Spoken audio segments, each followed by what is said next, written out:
Senhor Presidente. Mr. President, ladies and gentlemen.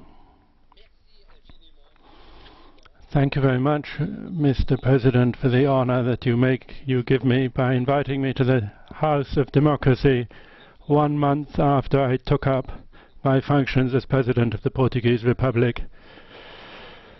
And I'd like also to thank you, Mr. President Martin Schulz, that you allow me to address the legitimate representative of the European peoples. It's a house of democracy that I'm talking to, because there is no other European institution at this scale which is so much built on the principles of freedom, of security, of humanism, of citizens' involvement, as much as this House and all of its representatives. So to be able to be here today is a sign of the importance that European integration has taken on in the birth and the confirmation of Portugal's democracy. But it's also the sign of a personal commitment and a very old idea of mine. I belong to that generation of Portuguese for whom Europe and integration into Europe was a dream, one inseparable from democracy, from decolonization, from economic development, and from social justice. The conversion from the dictatorship into a democracy was a matter of the end of the empire, but also of Portugal's belonging to Europe, its geographical, cultural, and historical cradle. And it was even clearer from the 60s of the last century, when Europe became the destination of its main immigration and the destination and origin of most of its trade. We believed in Europe in itself because of what it represented as peace, as solidarity, as growth, and as social fairness and cultural liveliness, but we saw it even more as an incentive to build a new Portugal. This is why I remember with nostalgia the first university delegation to the communities which I was a member of at the most complex period of the revolution. Or I remember the influence on my own activity when I was 20 or so as a member of the Constituent Assembly between 1975 and 1976. And it was also why I was excited when in 1977 we asked for accession, with the long accession negotiations until 1985. And I was excited by the laborious construction of the single currency, and as leader of the opposition at the time, I supported 3 budgets coming from a minority government, thus contributing to Portugal's entry into the Eurozone. And I'd like to confess to you how proud I was with the election of a Portuguese, José Manuel Durão Barroso, to the presidency of the European Commission. And I'd like to tell you the pride that I feel with the activity of Portugal's members of this Parliament, absolutely all of them in this House. Old, strong convictions like those never change. I remain convinced of the irreplaceable role of the European Union in Europe and in the world. And since it's been a democracy, Portugal has been faithful to this idea in its national strategy, whatever president and whatever government it has had.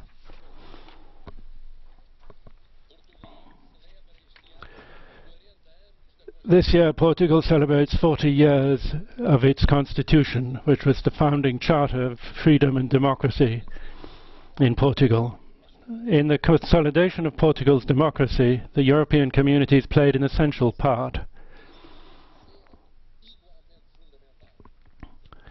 What was and remains equally fundamental was the European Union's contribution to the development of my country and to the improvement of the standard of living of its people. Portugal has known how to use the structural funds coming from Europe.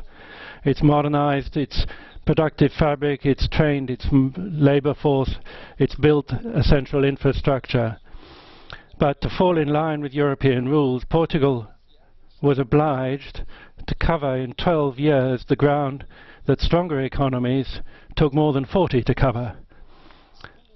And along the way, Portugal decolonized in 2 years and took in and integrated into a population of 9 million people, 700,000 Portuguese and Portuguese-speaking Africans. It saw military power continue until 1982. It got out of an economy which was partly colonial, rural and closed off, and transformed it into a European globalized economy, one that was open, progressively reprivatized, and gave more weight to services and new industries. The cost of these changes in a short time was enormous, and not even community funds showing Europe's understanding and support for Portugal was enough to ensure the necessary consolidation. The world and European crises in 2008 and 2009 came on top of structural problems still unsolved, and for 3.5 years we had an adjustment program involving the European Commission, the European Central Bank and the International Monetary Fund, which put to the test Portuguese people's historic ability to face up to crises and to make personal sacrifices so that internal and external financial balances could be achieved. As President of the Portuguese Republic, I'm proud to stand here in front of your House and to be able to say Europe stood by Portugal and Portugal met its commitments, getting with a clean sheet out of the adjustment program. Today, Portugal wants to go on ensuring financial balance, controlling the deficit, controlling the public debt, and at the same time starting to compensate the social sectors who have been more sacrificed in the recent past, believing that over and above private investment and exports, household consumption can also lead to employment and growth. This is a road aiming at the same macroeconomic and financial objectives, but in part it's a different road from the previous one. It's led by a government which is also European in spirit, which also respects international commitments, and which is supported in Parliament not just by one of the two main European political families, but also by parties from another important European family, parties which up until now had been outside the area of executive constitutional power in Portugal. Although I have roots in a different area of doctrine from that of the present parliamentary majority, as the President of all Portuguese, I think it's essential to bring peace, calm, to heal wounds, to reconstruct, to rebuild a consensus. So my message is a clear one, ladies and gentlemen. Stability, no political crises on top of economic and social questions, looking for broad consensus,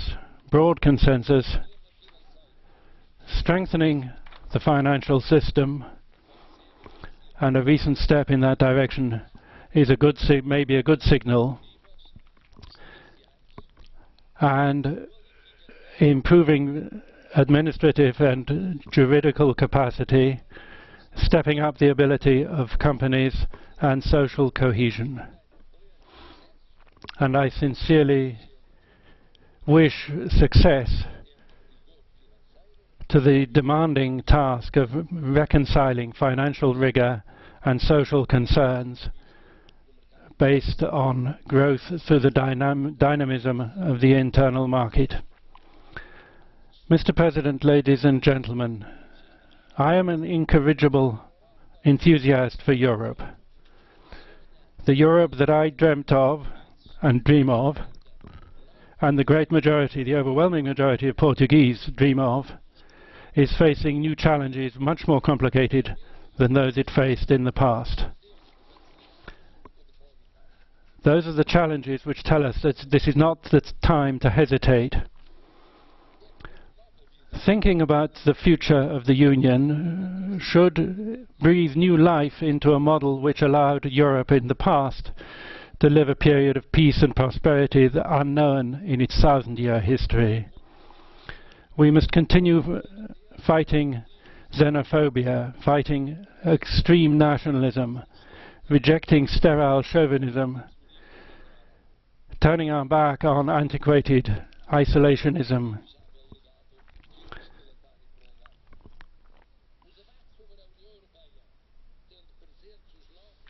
That in itself is a wonderful legacy which we must continue. The debate on the European Union, given the new challenges, will only be fruitful if it's based on a constant dialogue with Europe's citizens, respecting their legitimate aspirations to live in an area of security, freedom and justice, together with welfare, solidarity and justice, social justice. That's why it's essential that Europe's leaders and the national leaders pay attention to these aspirations and consider the desires expressed in their own terms by our democratic societies. So we need more European popularization and nearer to citizens. The Europe I dream of must remain united in solidarity, internally and externally. It must look towards possible arrivals. It must desire that there should be no departures. It must look always for joint solutions to the social effects of wars in the neighborhood, particularly in the case of refugees. And in this case, Portugal has shown an example. As a proportion of its population, Portugal is one of the main European countries in showing willingness to take in refugees into Portuguese society.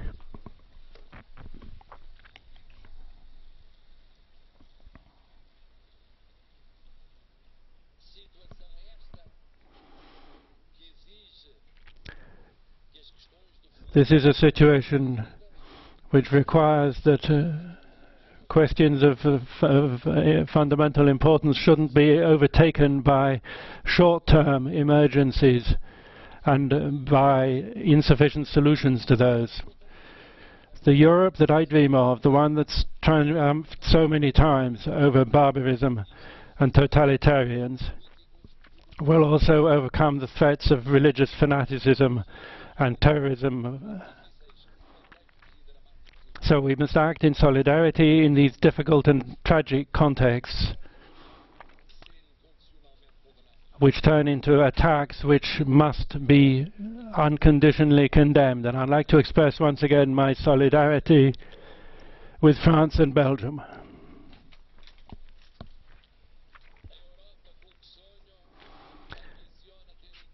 The Europe that I dream of is one with world political ambitions in line with its commercial importance. That's why its voice must be ever more heard, and it must continue effectively to lead causes, universal causes like financial transparency, which doesn't mean discrediting institutions, and we must have justice between the generations for the environment. The Europe that I dream of is one that lives at the speed of scientific and technical and economic and social and cultural reality. A Europe that recovers people's sections of the electorate, the youngest, the people forgotten in professional terms, who recovers them for a cause that fights the growing pessimism and oppositionism. The Europe that I dream of has in Portugal and outside Portugal an immense legion of dreamers, all believing in the same dream, a Europe that brings freedom and justice, democracy and solidarity, transparency and popular roots. The Europe that I dream of is one that has Portugal in its front line. And it is, and it has to be optimistic, otherwise it will not be Europe anymore. It will not be a symbol of the future. That I dream of keeps in its memory what Portugal, in the strength of its simplicity, brought to and from other continents, cultures and civilizations, and that enriches us so much. The Portugal that I've brought with me today crossed seas and faraway lands, but never forgot that it belongs to the lands of Homer, Shakespeare, Goethe, Proust, Cervantes, Dante, Joyce, Strindberg, Kundera, Kafka, Szymborska and Pessoa, and many, many others. We are Europeans. We always be Europeans. Thank you very much.